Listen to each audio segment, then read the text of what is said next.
Welcome back to another episode of Cashing Out. I'm your host, Billy Alvaro. This is Easy Sell Property Solutions. I'm here with my cousin today, Wayne Hartart, and a special guest flew all the way in from Texas, Houston, Texas, Sam Craven. Get your giddy up on Texas. Everything's bigger in Texas. All my exes live in Texas. I'm losing my headset here. Oh, technical. Here we go. All right, we're back. All right, if you want to find out more about us online, you can go to easysell411.com or by phone 631-400-EASY. Sam, I'm glad you traveled in today just to see us all the way from Houston. Oh, yeah, just to see you guys, man. Just to see you guys. No, this was really good. I really appreciate the invite. It was a heck of a drive this morning from Long Island, or from Manhattan. Look, I don't even know where I'm coming from. You got robbed, too. You got knocked over the head with that Uber price. Yeah, that's right. 280 or something. Yeah, but it was a good drive out. I mean, I haven't seen this part of the state, so it was awesome. Yeah, there's nothing out here. We have an airport and a deli. This is Long Island. You're in the sticks. Welcome to the sticks.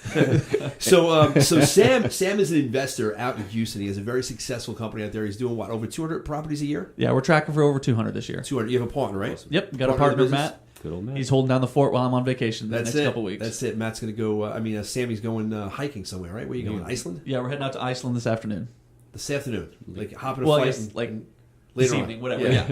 We're heading out to Reykjavik this afternoon. We'll be there in the morning. How long's that flight?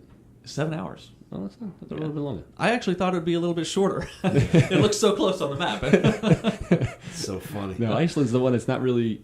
It's not really all ice. It's really green, there, right? That's the Iceland one is green. It's supposed to be, man. Dude, when I booked this trip, I was like, all right, this is going to be awesome. The temperatures are going to be in the 50s. The sun's going to be out. It's going to be great. And I've been checking the weather for the last few days heading up to it, and it's like snow, 30s, snow, 30s, brutal. 30-mile-an-hour winds. I'm like, yeah, it's going to be great camping weather. It's going to be awesome. Yeah, dude. Brutal. Brutal. So the reason why I wanted to have you out here, Sam, is because you are like one of the most successful real estate investment companies out in Houston. Is that right? Yeah, we're one of the top ones. One of the top. Yeah. And so how many, I know you said 200 deals a year. What is that, like how many clients do you actually have to speak to close 200 people a year? That's a lot of volume. It's a lot of volume. It's a lot of marketing, and it's a lot of problem solving. I mean, I think that's key. It's part of business. You guys talk about it too. I mean, we're here to solve the problems of our clients. We're here to help our clients, and the only way that we can make money in this business is by serving our clients. So, man, you're trying to get me talk about like a hard number. It's probably we speak to somewhere around 300 or so people a month. Wow. To be able to get that kind of volume. Yeah, you got to be. 300 people to get down to like 18 that you're going to close. Yeah. Wow. That's a lot. So your marketing's off the hook. Phones are ringing off the hook. Well, dude, all it takes is money. That's all it takes, right? Now, are you going after the flood houses? Is that you or no? That was somebody else in the group. So no, we hit the flood houses really hard when it happened, and we're in a pretty unique situation too with the flood houses because not only are we in Houston, but we actually own houses that have flooded multiple times. I mean, we found ourselves a victim at the same time as we were trying to help clients. No. So. Yeah, I just had a little technical difficulty with my headset too. It happens. So not only are we... It's this cheap radio station. Not only are we trying to help our clients, but we were a victim of the flood as well. We had a property that was actually under contract. We were supposed to sell a week after the flood, and then we got 5 feet of water in the house. Damn. Yeah. So did you actually have to end up lifting those houses? Because I know out here it's Sandy. You got to lift. Different. Right. So you don't have to lift it. It's actually... In Houston, we've been a little bit more... I guess, friendly to the consumer, so they come in and say that you can lift the house, but you don't have to. Are they knocking over the head, though, with the flood insurance if they don't lift? The beautiful part about flood insurance, man, is flood insurance is federally underwritten, and doesn't matter how many times the house has had a flood loss, the premium that you pay annually never seems to add up to enough for the insurance company to make money. I mean, the NFIP is losing money hand over fist because of that reason. So why are we so expensive out here? I mean, if we have a house that we don't lift on the South Shore, the flood insurance can be $4,000, $5,000, $6,000, $7,000, $8,000. I've heard that it's now being regulated. So, like what Sammy's saying is now they're supposed to be. They're supposed to be. You're supposed to. I think somebody's crooked in New York because it's not happening here. They're trying to bail out the NFIP by raising rates because even the house that I owned that flooded, it actually had flooded 3 years in a row. Wow. Okay, so it flooded twice while I owned it and once previously. I went and bought it after the first flood. I'm like, oh, this is going to be great. It's only flooded one time. Yeah. It's a $900,000 house. This is going to be great. $900,000 for Houston, that's high end. Okay, yeah, that's maybe not so much here. I think that gives you like a box or something like that around here. Yeah. So for Houston, that's high end. We're like, oh, this is going to be awesome. And so flood insurance from the first time it flooded, I think, was like $2,500 a year. Then after the second time it flooded, it was only $3,500 a year, and I think now it's like $4,000 a year. But it's still really, reasonable. It's still reasonable, but if you consider too that I got a $250,000 check this year and a $100,000 check last year, I'd say that's kind of a good trade-off. Yeah, They're it's losing money. It's pretty real. Yeah. Yeah, It's pretty they're rough. losing. You're making, and let's hope it floods out again next year. Well, no, I'm done. I'm done with that thing. I sold it as is. I'm out. It's I a do rough not own market. I mean, we still have from Sandy. We have tons of houses just sitting here boarded up. Really? Just Still? 5 years later, And- 6 years later. Yeah, and now what it is was now that they're sitting there so long, if you declared that they had more than 50% worth of damage on them, now the town's requiring you to lift them. Really? Yeah, so it gets a little hairy. And the So- lift is 125, 140 So- grand, 150 grand. Just See, the that's lift. actually sounds cheap. Maybe you guys are used to it here. To lift a house in Houston, it's $80 a square foot. So this 4,000 square foot house would have been, I don't know, I can't do math in my head. Is it $250,000. But is that just Wow. on the main frame, or is that up and down? Because 4,000 square foot house, maybe it's Just on the 2,000. main frame, yeah. Just So on if the this is a 4,000 2,000. square foot ranch style house, Oh, so it's gotcha. all Yeah, spread so out. it's So spread They out. have monster ranches out there. I love those houses out God. there. Yeah. It's good old Texas. Yeah. I don't know. Nuts. That's crazy. But yeah, ours are still literally sitting here, and you know what? It was the worst because a lot of the people, it was the worst people. Some houses that we've been bought, where the people couldn't get their COs, were basically people. It could have been older people, whatever it may have been. The house got flooded.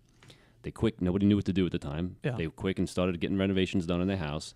They didn't know that they weren't supposed to necessarily show that there was more than 50% worth of the damage. And all of a sudden, they went to go close out the COs. Years later, people then try to sell them to us, and they're like, "Sounds like red mark them. Nope, we're not giving you the CO." And we're like, "What?" And they won't help you get back in and get the house. No, you back. have to lift. You have to so lift. we actually It's lost money on 2 deals last couple year that we deals. did not close on because we found out the day of closing on one of them. Yeah. We would have had to have lifted that property, and nothing in the town showed. There was one document that found the expediter found the morning of the That closing. was the closing. Dude, If you we guys would have got closed, lucky. we would Yeah. have had a $175,000 loss. Yeah. on the Holy property. crap, you guys got lucky. Oh yeah, we got lucky. There's literally in some of these towns now. There's literally one plans examiner now dedicated to all the Sandy houses, and that's all they do. And they have red tags on some of these files, and they literally. And you know what the funny part is? We went down there and did some due diligence, and they're like, "Oh yeah, the file looks clean." And then literally day of, And no, then- it's marked. We got pictures of it. We were here. The inspector was there back when Sandy happened. More than 50% worth of damage. The whole house was gutted. We're not going to give the CO. It's crazy that that it's handled totally differently because we have the same federal law, and the federal law says it's if over 50% damage. Not that you have to raise it, but actually they'll say we're going to issue you a remodel permit. But we actually, I can go into the city of Houston. We actually have a construction company on our tied to our business as well, and so they'll go in and they'll pull permits for all these different people, clients, things like that, whose house is flooded. And we literally go into the city of Houston. We say, hey, look, we want to renovate this property. I do not want to have this substantially damaged claim, that 50% claim. And they say, okay. And they write us Not like that here. Yeah, they write us the permits It's to so much get it red done. tape out here. It's pathetic. so much easier They to just do. make it difficult. You guys just got to come down to Texas, Yeah, man. seriously. I mean, You know, here's North Carolina crazy too. I hear North Carolina is easy to work in. Yeah. Really? They Yeah. encourage you to do building. They encourage you to do the work. Here, it's completely different. They don't want to work with us. Dude, we Towns even are like tough. even in Texas, when I started the construction company, right after the flood, actually, we started the construction company. I woke up in the morning. I said, you know what? We should be a construction company, and then we started it. There's no GC license in Texas. Crazy. The good old boys here, man. They The do whatever good they old want. boys. Holy, It's not. what What about a great state, subdivisions though. out there? Do they give you a hard time with trying to subdivide land and get your permits and approvals in? So when it comes to that, like for city of Houston, there's minimum lot size requirements, and that's 2,500 square feet. Right, which is nothing. Right. Yeah. So now there's some Closest areas thing. where there's HOAs and things like that that allow you But to do do they that. tie it up with red tape trying to get these things subdivided and get houses built? No, if you want to get something subdivided, it's going to take you 30 days. It's not a 30 big days. Yeah, maybe we should move to Texas. We've had properties here for 2 years. 2 trying to years. subdivide. Who kidding? 2 years. We literally just went. Yeah, well, that was the variance board the other night we went to before we went out finally of town. approved That was that like a one. year and almost a year and a year half. and 4 months. just to subdivide the land. No, just to get a variance from it was a deli on the bottom with a single family up top. We made it into a 2-family. It took us a year and 4 months just to Yep. get that variance done. Oh, Just this is get going to the- blow you guys away. So we have no zoning in the city of Houston. What does that mean? What does that mean? I have to laugh because I just know where this is going to go. I know. now. I'm just twisting the What knife. does that even I'm mean? twisting the knife in you guys at this point. We have absolutely zero zoning, so it's actually awesome because my first office was in a neighborhood, and then 1 block away from that in the neighborhood was a bar. What? And so where we are now, my wife just bought a new office that was a house. We just closed on our new office that was a house, a beautiful 3,000 square foot Victorian home. And and it's in a neighborhood. We're packing up and we're going to use it. We're shutting down officially in the state of New York. Easy sell, Texas. Easy it's Sell, coming. Texas. It's on its way. All right, guys, All right, we're we here do today it. with Sam Craven from Senate House Buyers, SenateHouseBuyers.com. You can reach him if you're in Texas at 713-489-8000. And, of course, if you're out here in good old New York, you can reach us at 631-400-EASY or online, easysell411.com. I'm Billy Alvaro. This is my cousin Wayne Hartart, my partner, and Sam. We will be back right after these messages.